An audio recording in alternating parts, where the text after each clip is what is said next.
Pues aquí veíamos a estos señores cautivos que han sido desollados vivos. Y si sobrevivías al asedio de varios meses en los que te quedabas ahí encerrado, sin agua, sin comida, si sobrevivías a que no haber sido elegido para ser empalado vivo o que te hubieran quitado la piel, sabían que el castigo que se les venía encima, el último, era ser exiliados de sus lugares de origen. En esta cultura tan antigua como las que tenemos en Sirio-Palestina y en Mesopotamia, las personas están ligadas, arraigadas a una zona y se identifican incluso con esa zona en la que viven. Eliminarlos de allí, transportarlos de esa zona, es el más grave castigo que le puedas hacer. Ellos sabían entonces que si seguían creyendo en el Señor su Dios, algunas de estas atrocidades podían ocurrir.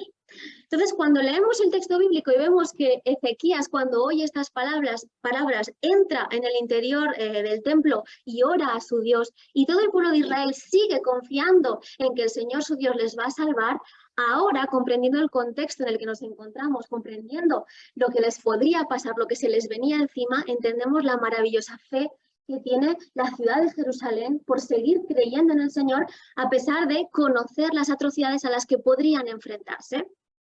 El Señor en este caso los libra de esa atrocidad, envía un ejército entero de ángeles para eliminar la gran amenaza. Ahora comprendemos mucho mejor los actos del rey Ezequías. El segundo aspecto en los que nos va a ayudar la arqueología bíblica también es la de corroborar la veracidad histórica del texto bíblico. Hoy en día hay muchas personas, incluso en nuestra iglesia, que creen en Dios, pero no creen que la Biblia tenga una validez histórica, que fue inventada hace un tiempo bastante reciente y que las cosas que se dicen o los personajes que se mencionan no existieron.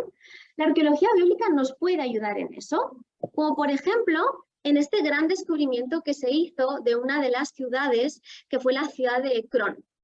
Sabíamos, porque los filisteos tenían varias ciudades importantes, 5 de ellas, y se habían encontrado todas menos una, la ciudad de Ecrón.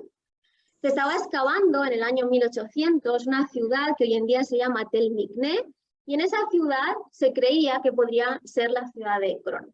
¿Dónde aparece esta ciudad en nuestro texto bíblico? En innumerables ocasiones, pero la razón por la que más se buscaba es porque cuando los filisteos consiguieron ganar una de estas batallas contra los israelitas, se llevaron el Arca de la Alianza. Y nos dice Primera de Samuel que la trasladaron primero a Asdod, allí el Arca de la Alianza hizo estragos en la población, así que los filisteos deciden volver a trasladarla a la ciudad de Gat.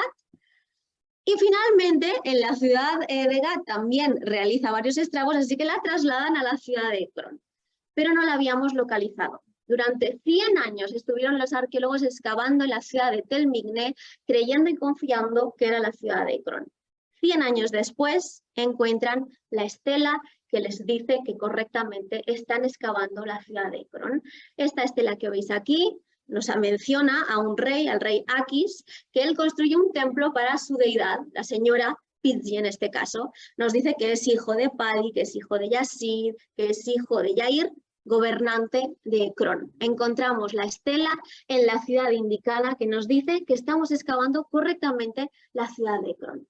Ya no podemos decir que el texto bíblico no tenía razón, como decían aquellas personas que decían que no teníamos evidencias de la ciudad de Ecrón y por lo tanto el texto bíblico debía habérselo inventado. Pues hoy en día tenemos evidencias, hemos tardado 100 años, pero la tenacidad de los arqueólogos nos permite decir que realmente el texto bíblico tiene una base histórica fundamental. Sin embargo, los arqueólogos trabajamos con una serie de limitaciones. Sabemos que la cultura material, es decir, los objetos que necesitamos para comprender mejor una cultura, han desaparecido por varias razones. La primera de ellas es porque hubo destrucciones en su propia época. Como podéis ver aquí en esta imagen, es la quema de la ciudad de Roma en época de Nerón, ¿vale? Así que en su propia época ya hemos perdido una gran cantidad de materiales. Pero es que también hay destrucciones actuales y contemporáneas. Por lo tanto, los arqueólogos estimamos que hoy en día trabajamos con un 6% de lo que podríamos haber tenido, que el 94% de la cultura material ha desaparecido. Entonces es maravilloso cuando solo con ese 6% nosotros conseguimos localizar en nuestro suelo, en nuestra tierra, evidencias de lo que ha escrito alguien hace muchos siglos en un texto, en un libro. Cuando encontramos esas evidencias, cuando son paralelas, nos tenemos que maravillar. Pero sabemos que trabajamos con esta limitación. Como estamos limitados, surgen distintas teorías. Con los datos que una persona que crea en el texto bíblico tenga, puede llegar a unas ciertas conclusiones. Y con esos mismos datos, una persona que no cree en el texto bíblico, que tiene otra cosmovisión y otra forma de ver el mundo, llega a sus propias teorías, pero los dos hemos utilizado los mismos datos. Entonces, la arqueología bíblica va a ser realmente fundamental para ayudarnos a discernir entre teorías. Tenemos los mismos datos para todos, pero distintas hipótesis. Y la arqueología bíblica lo que nos va a venir a ayudar es para decirnos: esta hipótesis no tiene una base bíblica y no tiene una base arqueológica. Así que esta teoría no puede ser. Tienes que buscarte otras si quieres, pero esta concretamente no puede ser. Y eso es lo que nos ocurrió con un descubrimiento muy pequeñito de esta bolita que veis aquí, que es un pin. Hasta 1907 no sabíamos, nadie, la humanidad, no sabía lo que era un pin. Se descubrió en una ciudad, en la ciudad de Gezer, al norte de Jerusalén. Allí se encontró esta pequeña bolita que pesa 7,8 gramos. Y aparece mencionada en el texto bíblico una única y exclusiva vez. Cuando tenemos las versiones más antiguas de 1907, este mismo texto no se entiende. Aparece en 1 de Samuel 13:21 y esta es una versión del año 1500, pero aún así no se entiende. Dice el texto: y cuando se hacían bocas en las rejas o en los azadones o en las horquillas o en las hachas, hasta que una ahijada que se hubiera de componer. No entendemos nada. Gracias a las excavaciones arqueológicas descubrimos esta pequeña bolita que se autodesigna a sí misma como PIM, 7,8 gramos. A raíz de este descubrimiento se han hecho otros y ahora conseguimos comprender realmente qué es lo que nos está diciendo el texto. Es una versión ya del año 1900, entendemos ya lo que es un PIM y dice: y el precio era un PIM, 7,8 gramos de plata, oro, bronce, lo que fuera, por las rejas de arado y por los azadones, y la tercera parte de un ciclo por afilar las hachas y por componer las aguijadas. Ahora lo entendemos muchísimo mejor gracias a este descubrimiento arqueológico. Estamos hablando de la sociedad israelita que no tiene minas en su zona y no son muy dados a saber realmente cómo utilizar el metal, así que lo que sabemos que nos dice este texto bíblico es que iban a los filisteos a comprar estos elementos, porque los filisteos sí que sabían utilizar muy bien el metal. Iban a ellos a pedirles que les afilaran las hachas o a comprar rejas de arado y el precio era 7,8 gramos de algún elemento. Ahora lo comprendemos muy bien. Así que la arqueología bíblica no solo nos ayuda con la lexicografía, es decir, a comprender nuestro texto bíblico, pero también este pequeño descubrimiento nos ha ayudado a eliminar una teoría que aún sigue vigente en nuestra sociedad, porque hay gente que no entiende que ya ha sido abolida y que es la más común que estamos oyendo hoy en día. Hoy en día tenemos a un grupo de creyentes en Dios, pero no en nuestra Biblia, o incluso de gente que no cree, no tiene una religión, y ellos dicen que el texto bíblico, los textos del Antiguo Testamento, tuvieron que ser escritos en épocas muy recientes, en fechas del siglo II o el siglo I antes de Cristo. Estamos hablando ya de la época grecorromana, de los griegos y de los romanos. Ellos nos dicen que el texto de Génesis, que el texto de Josué, de Samuel, de Reyes, tuvo que ser escrito en estas fechas. ¿Por qué? Les preguntamos a estas personas: ¿por qué creéis eso? Y ellos dirán: porque todas las otras culturas que les circunscriben, todas esas culturas tienen mitos fundacionales. Como por ejemplo, estoy segura de que conocéis la historia de Rómulo y Remo de Roma. Es el mito fundacional de la cultura romana. Los dioses ayudan a Rómulo y Remo, los salvan de ser ahogados en el río Tíber y una loba milagrosamente los rescata. Es un pasado glorioso. Y nos van a decir: los israelitas no tenían un pasado glorioso. Así que en el siglo II y en el siglo I deciden crear toda esta literatura para que fuera su pasado glorioso. Un señor llamado Moisés los rescata de Egipto, los saca milagrosamente de Egipto y les da una tierra nueva, la tierra de Canaán. Cuando nosotros los arqueólogos realizamos descubrimientos como este, podemos realmente eliminar esta teoría. ¿Por qué? Porque sabemos que el sistema de pesos en el que aparece el PIM se olvida.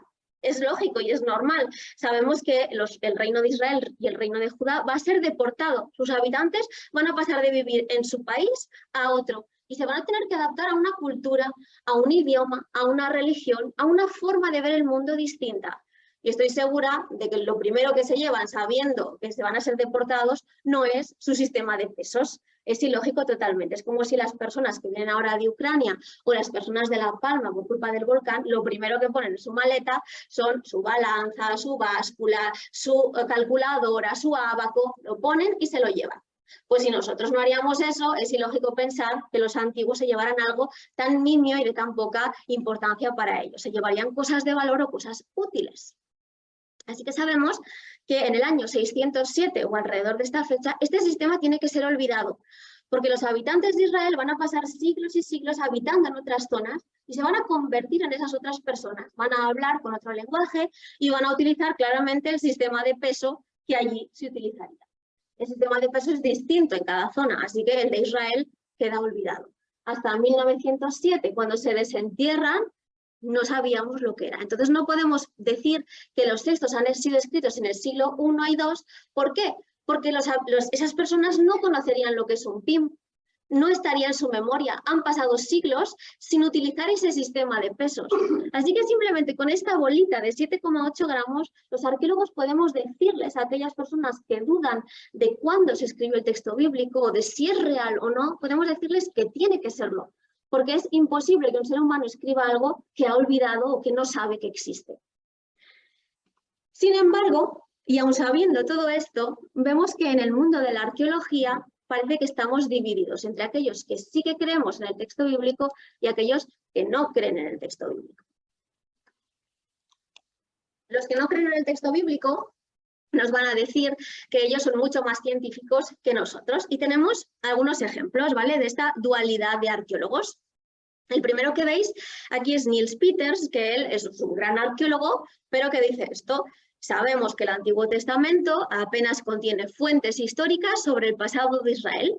Es simplemente una historia inventada con solo unos pocos referentes de cosas que realmente sucedieron o existieron. Es decir, si encontramos algo que realmente nos está diciendo el texto bíblico que existió, fue por casualidad o simple y pura suerte. Si nos vamos al otro extremo, tenemos a esta señora, Eliad Mazar, que murió recientemente, que ella decía: trabajo con la Biblia en una mano y las herramientas de excavación en la otra, y lo considero todo. Una mente muchísimo más abierta. Ella dice: en la Biblia yo tengo información que va a ser relevante para mí en este ámbito y en este momento cronológico. ¿Pero qué dice la comunidad de arqueólogos de ella? Lo siguiente: nadie cuestionaría su competencia profesional como arqueóloga. Su principal pecado, sin embargo, es que está interesada en lo que la arqueología puede decirnos sobre la Biblia. Es una gran profesional, pero tiene un hándicap. Es que cree en el texto bíblico, cree que el texto bíblico nos puede ayudar en algo, cree que es real. Así que parece que es un profesional, pero en un nivel más bajo que el resto. Sin embargo, cuando vemos un poco lo que hay en nuestro entorno, cuando vemos que hay periodos históricos en los que hay otros tipos de arqueólogos que se dedican a la historia griega o a la historia romana, estos arqueólogos utilizan textos que también podrían ser considerados similares al texto bíblico. ¿Por qué?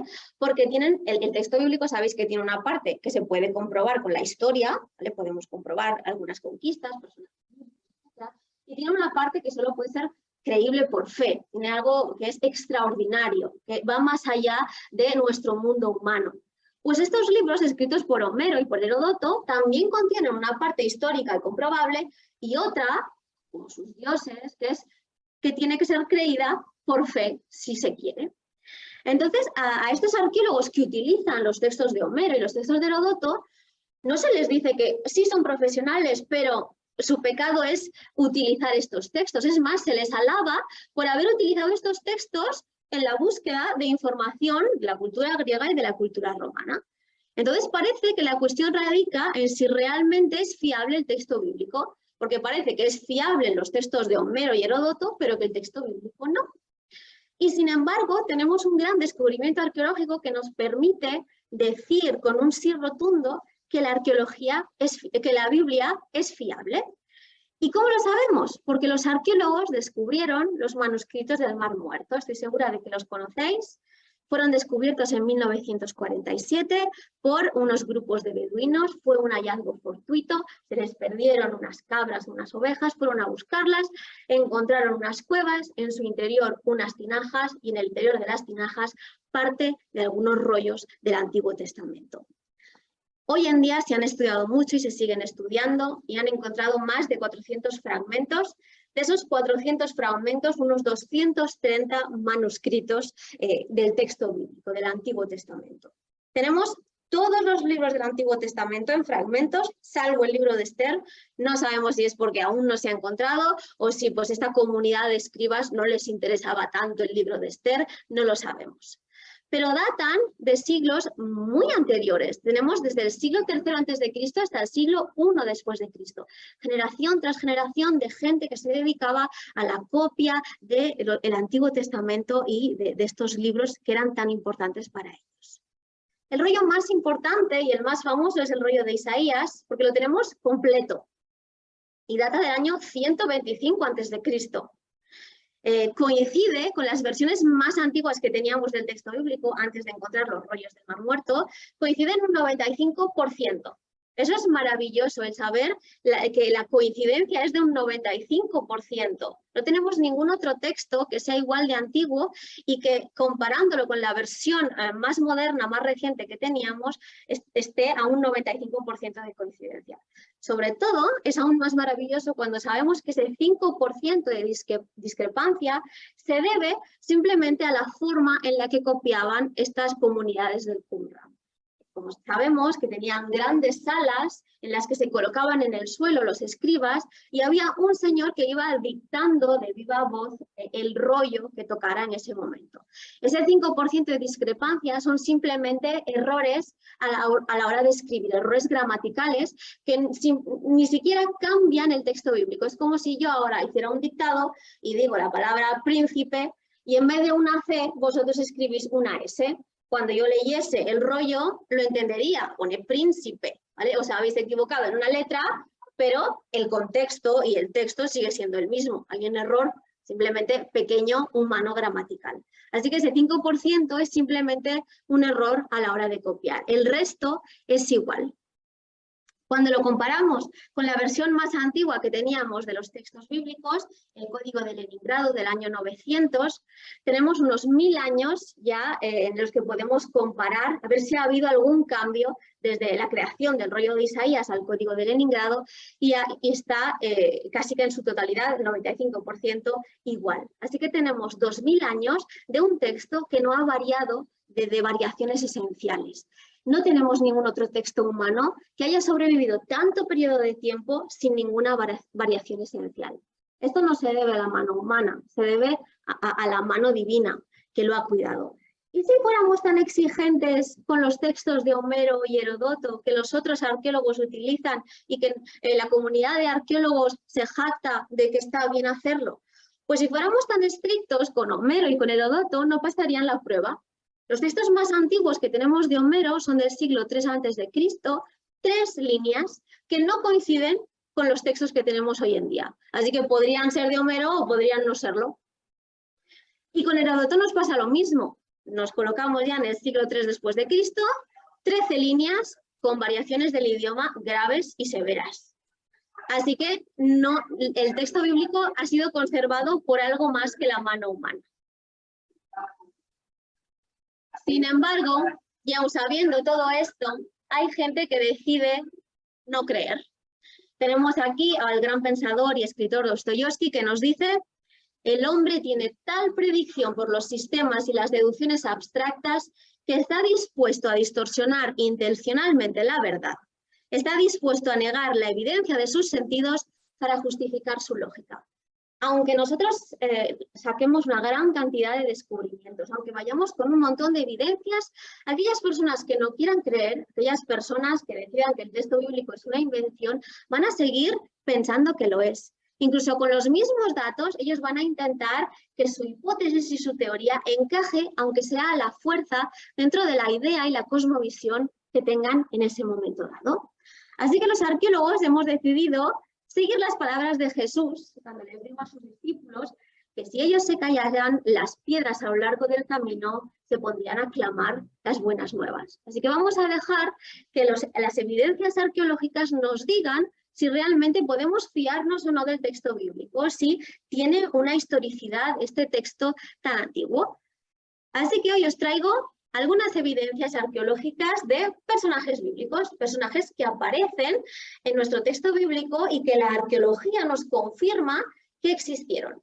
Os traigo simplemente la puntita de un iceberg mucho más profundo, porque la arqueología bíblica hoy en día ha descubierto decenas de ciudades que aparecen en el texto bíblico, civilizaciones que creíamos desaparecidas, personajes históricos de otras civilizaciones que creíamos que no existían y existieron, hechos naturales incluso que podemos corroborar, terremotos, inundaciones, eventos históricos que podemos corroborar. Pero hoy os traigo algunos personajes y comenzamos por este de aquí, que es un grupo humano más que una persona en concreto.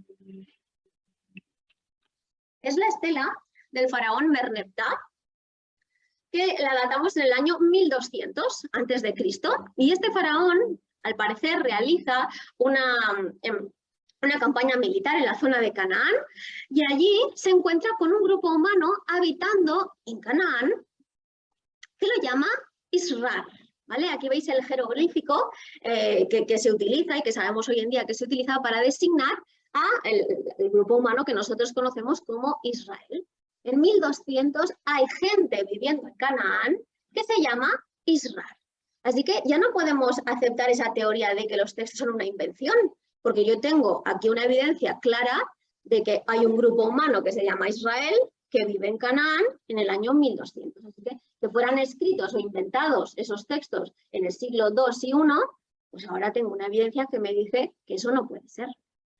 Por si no fuera poco, recientemente se ha encontrado otro pedestal, el pedestal de Berlín, que tiene también este jeroglífico que habla de este grupo humano, Israel de nuevo, viviendo en la zona de Canaán en fechas aún más antiguas. Si la estela de Merneptah nos hablaba del año 1200, el pedestal de Berlín nos habla del año 1400, a finales de esa época. Tenemos ahí a un grupo humano en la zona de Canaán que está viviendo y habitando esa área geográfica concreta. Veis aquí una reconstrucción. Tristemente, el que nos interesa es el que está fragmentado. Pero dentro del mundo arqueológico hay un grupo que se dedica a la disciplina de la arqueología mucho más científica, que es la arqueometría, y utilizan todas las técnicas más modernas y científicas en pos de la verdad arqueológica. Y ellos han conseguido, a través de sus estudios y de sus técnicas científicas, reconstruir lo que faltaba y dicen que esta es la versión más correcta, Israel. El primer cautivo que veis que lleva su nombre en ese cartucho egipcio es la ciudad de Asdod. Luego viene otra ciudad, Yaonam, que no conocemos, que no sabemos dónde estaría. Y finalmente el grupo humano de Israel. Así que tenemos ya una primera evidencia de que estos israelitas existieron. El segundo descubrimiento que os traigo son unas bulaes, que son los sellos. Estoy segura de que todos sabéis que, porque en Instagram está muy de moda, que hay gente que se dedica a fundir cera y luego ponen un sello, ya sea con símbolos o con imágenes, etc. Esto también existe en la antigüedad para sellar algunos mensajes y que nadie vaya por el camino leyendo un mensaje secreto. En la zona de Sirio-Palestina, en vez de utilizar cera, se utiliza un barro o una arcilla especial, lo que nos ha permitido descubrir esos sellos en los basureros de las ciudades. Entre ellos, uno de los más importantes descubrimientos es el sello del profeta Isaías. Como podéis ver, está medio roto, porque encontramos a veces las cosas rotas, y ha desaparecido la parte que pone perteneciente a. Pero es una partícula que siempre tiene que estar en todos los sellos, perteneciente a o de esta persona que viene de aquí, ¿vale? Entonces, para que supiéramos de dónde venía la información. Es cierto que está medio rota, pero otra vez los arqueólogos que se dedican más a la ciencia han venido a nuestro rescate y nos dicen que, aunque está rota y que faltaría una letra en la palabra profeta, nos faltaría solo una letrita, esa letra cabría tiene espacio dentro de nuestro sello y que gracias al uso de técnicas como los rayos X o las luces y los microscopios, tenemos la impresión de que podría haber estado justo esa letra que nos falta. Así que hoy en día no tenemos dudas de que hemos encontrado el sello que pertenecía al profeta Isaías. Se encuentra en el mismo estrato de tierra, es decir, en la misma época que el siguiente sello que vais a ver aquí, que es el sello del profeta Ezequías, del rey Ezequías, perdonad. Se encuentran en el mismo momento dado y el texto bíblico nos dice que viven en la misma época. Y este sí que está completamente entero y nos dice de o perteneciente a Ezequías, hijo de Acaz, rey de Judá. Cuando nosotros comparamos los datos que nos da el texto bíblico en Segunda de Reyes 18, pues vemos que la información es la misma. Ezequías, hijo de Acaz, comenzó a gobernar Judá durante el tercer reinado de Oseas, el rey de Israel. Entonces tenemos evidencias de lo que nos está diciendo el texto bíblico, es completa y absolutamente cierto, que no podía haber sido una invención de esos israelitas que querían un pasado glorioso o honorífico, porque la arqueología nos está dando evidencias de que sí que existieron estos personajes. Pasamos al obelisco negro de Salmanasar III. Salmanasar también es un enemigo de los israelitas, un asirio, que nos va a representar una escena muy importante. Nos habla de dos personajes bíblicos que son reyes de Israel, como va a ser Jehú y el rey Omri. El rey Jehú tiene una historia muy extraña, os invito a leerla. Aparece en Segunda de Reyes y un pequeño profeta lo unge de parte del Señor como futuro rey de Israel, al mismo tiempo que sigue habiendo el rey de Israel, sigue existiendo. Así que lo tiene que hacer en secreto. Llama a Jehú y el joven profeta derramó el aceite sobre la cabeza de Jehú y dijo: esto es lo que el Señor Dios de Israel dice, yo te unjo rey del pueblo del Señor Israel. Si continuamos leyendo la historia de Jehú, aunque comienza bien, acaba un poco trágicamente. Nos dice Segunda de Reyes: pero Jehú no obedeció con todo el corazón la ley del Señor Dios de Israel. Por ese tiempo el Señor comenzó a reducir el tamaño del territorio de Israel porque Jehú no había seguido las leyes de Dios. ¿Y qué vemos en el obelisco negro de Salmanasar? No solo vemos a este Jehú representado, sino a este evento, el momento en el que el reino de Israel está perdiendo tierras. ¿Por qué? Porque Salmanasar ha conseguido conquistarlos y ha hecho que Jehú le tenga que pagar tributo. Así que aquí veis un fragmento de este obelisco negro de Salmanasar, en el que vemos al rey Salmanasar totalmente recto y vestido con un sombrero medio cuadrado, y a sus pies el rey Jehú de Israel. Es la única representación que tenemos de un rey israelita a lo largo de la historia, y está aquí postrado frente a sus enemigos. La inscripción que hay abajo de escritura cuneiforme dice lo siguiente: el tributo de Jehú, de la casa de Omri, recibí de él plata, oro, un jarrón dorado, con fondos puntiagudos, etc. Así que nos habla de que este personaje, Jehú, existió, y nos lo dice un enemigo de Israel, no es ni siquiera información inventada de los propios israelitas, es un enemigo. Nos dice que existió, que ha conquistado parte de su territorio porque le está pagando tributo, así que lo que nos decía el texto bíblico de que había menguado la cantidad de tierra y el territorio es correcto. Y además nos introduce una frase que dice de la casa de Omri. ¿Quién es este Omri? Este Omri es otro rey de Israel que vivió años antes de Jehú. Aparece en Primera de Reyes, tenemos poquita información de él, pero en el mundo arqueológico es muy importante porque lo podemos comparar con la importancia que tuvo David en el reino de Judá y Salomón. Podemos compararlos, si tuviéramos que comparar a un rey de igual calibre al de David, sería Omri. Y aparece en Primera de Reyes y dice: entonces todo Israel puso aquel mismo día por rey sobre Israel a Omri, general del ejército, en el campo de batalla. Es tan importante que crea su propia dinastía. Por eso vemos que aparece esta partícula de la casa de este personaje. Es porque es tan importante que ha creado en sí mismo su propia dinastía, su propia casa, como la dinastía de los Borbones o de los Habsburgo, etcétera, que conocemos de nuestras lecciones de historia. Por último, otro personaje, La estela de Mesa fue una estela que se encontró en la década de 1800, hacia finales, y es la estela de un rey moabita que no conocíamos, salvo que por el texto bíblico. Aparecía en Segunda de Reyes y decía que Mesa era el rey de Moab y que se dedicaba a la cría de ovejas y acostumbraba a pagar al rey de Israel un tributo anual de 100.000 corderos y la lana de 100.000 carneros, ¿vale? Así que este personaje no teníamos evidencias salvo lo que nos decía el texto bíblico, y durante mucho tiempo los que dudaban de la veracidad histórica del texto bíblico nos decían que este rey debió haber sido una invención también de los israelitas. Y sin embargo, en 1800 encontramos la estela que el propio Mesa nos está hablando y diciéndonos que sí que existe. Y él escribe, manda a escribir esta estela y dice: soy Mesa, hijo de Quemos, rey de los moabitas. Quemos es el dios que tiene el grupo humano moabita. Dice: mi padre reinó sobre Moab durante 30 años y yo reiné después de mi padre. Y no se queda aquí. Sigue hablando y nos sigue diciendo que hay personajes bíblicos que son reales. Omri era rey de Israel y oprimió a Moab durante muchos días y Quemos se enojó por sus agresiones. Omri otra vez sale a la palestra como un personaje fiable y un personaje que existió.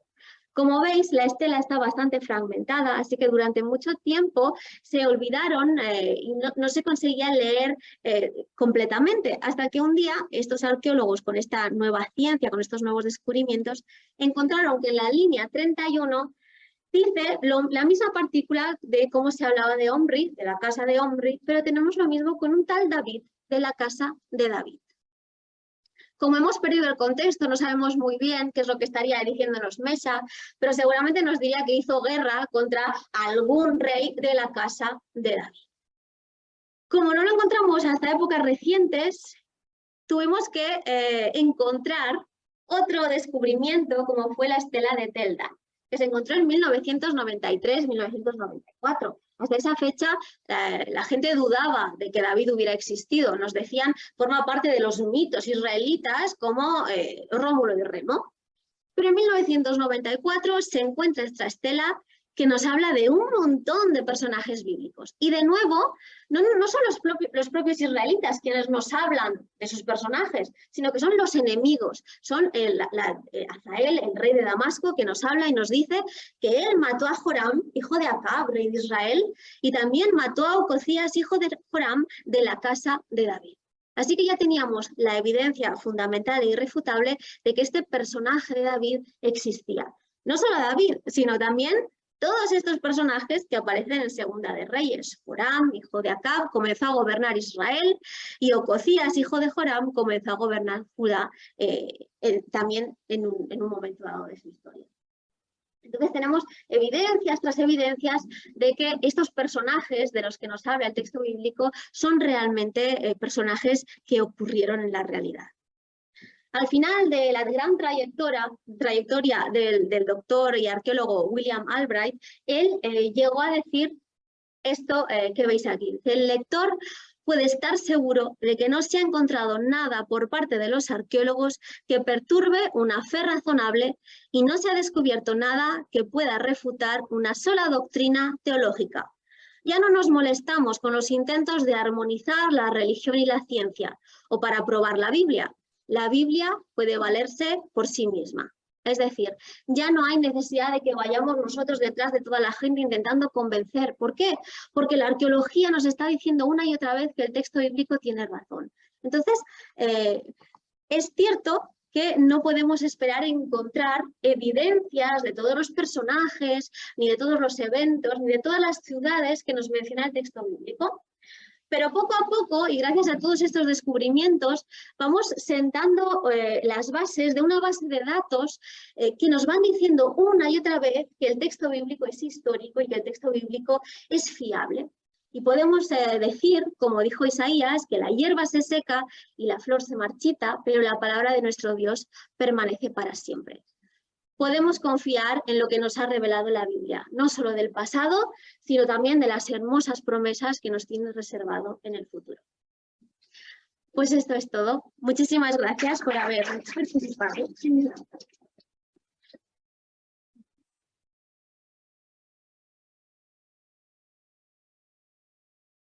Creo que y teníamos confianza en este libro, hoy nos la ha ratificado la profesora Priscila Ambrosino. Me va a permitir que añada una palabra a lo que ella ha dicho. Magistral. Sencillamente magistral. Que Dios le siga bendiciendo en esta línea. Queremos agradecer la presencia vuestra, también a quienes han seguido por Zoom, y decir que, de acuerdo al folleto que se hizo, hoy ha concluido el bloque que respondía a esta pregunta. ¿Dónde estábamos ayer? ¿Dónde estábamos ayer? Y la próxima semana, el próximo sábado, comenzamos con el segundo bloque. ¿Dónde estamos hoy? Son 3 preguntas existenciales que muchas personas se hacen. ¿De dónde venimos? ¿Qué somos? ¿A dónde vamos? Pues bien, yo creo que con el tema de hoy no hay ninguna duda en cuanto al ayer. Y en cuanto al hoy, vamos a ver qué nos dicen los especialistas que tendrán los temas en este segundo bloque. El doctor Antonio Cremades, el doctor Antonio Martínez, el doctor Samuel Gil y la especialista en psicología Pilar Zamora. Que Dios nos ayude a todos y que podamos seguir encontrando satisfacciones con estos temas que entiendo son una gran bendición para todos. Nada más. Gracias.